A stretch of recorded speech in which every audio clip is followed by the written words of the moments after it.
Nous sommes à Cordon, au cœur du pays du Mont-Blanc. Ici, comme un peu partout ailleurs, acheter son pain est une habitude. Mais à Cordon, il existe une autre tradition, celle de fabriquer son pain soi-même dans son propre four. Depuis 1920, oui, sur le village, là, donc chaque ferme a son four et ça fait une petite centaine, on dit entre 90, on a recensé à peu près 90 fours qui sont fonctionnels mais pas opérationnels. Opérationnels, il y en a encore sur le village Cordon, je dirais 30-35 qui tournent régulièrement, donc environ une fois par mois, quoi. Pierre Bottelier, comme d'autres habitants de Cordon, ne rend pas souvent visite au boulanger du village. Et pour cause, tous les mois, il pétrit sa pâte à la force des poignets, des gestes qui se transmettent de génération en génération et que Pierre reproduit avec un véritable plaisir. Il y a les odeurs, il y a la matière à toucher, il y a le plaisir même. Moi, ça commence à aller en forêt couper le bois pour récupérer les sapins pour faire ça. On le fait sécher, on anticipe 2, 3 ans, 4 ans de séchage. Bon, c'est un tout, j'aime bien, on est proche de la nature. Il n'y a pas besoin de courir aller chercher du pain ou tous les matins. Est-ce que c'est un avantage ou pas, je ne sais pas. Après, il y a le coût, mais là, je pense pas que ce soit ça qui... Bien que ça revienne certainement un peu moins cher, mais bon, ça, on mesure pas, ça, c'est le plaisir en priorité. Direction le cœur de Cordon, là où Nicolas Munier a repris l'unique boulangerie du village. Chaque jour, il fabrique ses pains et ses baguettes avec rigueur et précision. Il se définit lui-même comme un boulanger authentique, à l'image des matières premières qu'il utilise et des gestes qu'il accomplit chaque matin.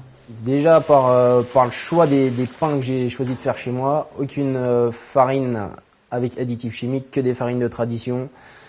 Tout en bio pour les pains spéciaux, ça après on est ou on n'est pas pour, mais c'est des farines de meule avec lesquelles si on triche, on n'a pas un bon résultat, on n'a pas le produit qu'on veut envers le consommateur. Vraiment du rustique au pur levain, celle de Guérande pour les pains spéciaux.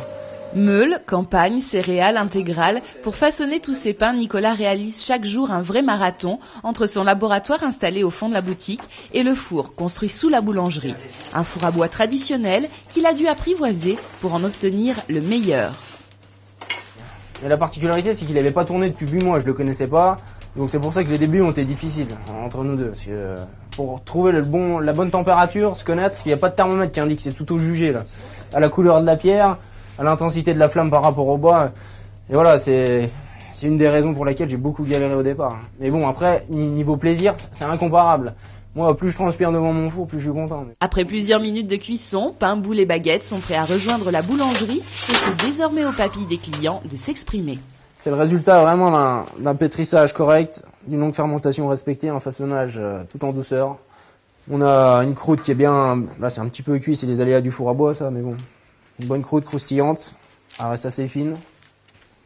Normalement, en la dégustant, ça doit parler. Le pain est une matière vivante. Donc aujourd'hui, on ne peut pas dire aujourd'hui on va faire le même pain aujourd'hui que demain. Les influences climatiques sont là et c'est là le travail qu'apporte Nico, c'est-à-dire que tous les jours il remet son travail sur la table, il se remet en question et son pain est à son image. Aujourd'hui, il est capable de nous restituer vraiment le goût des farines.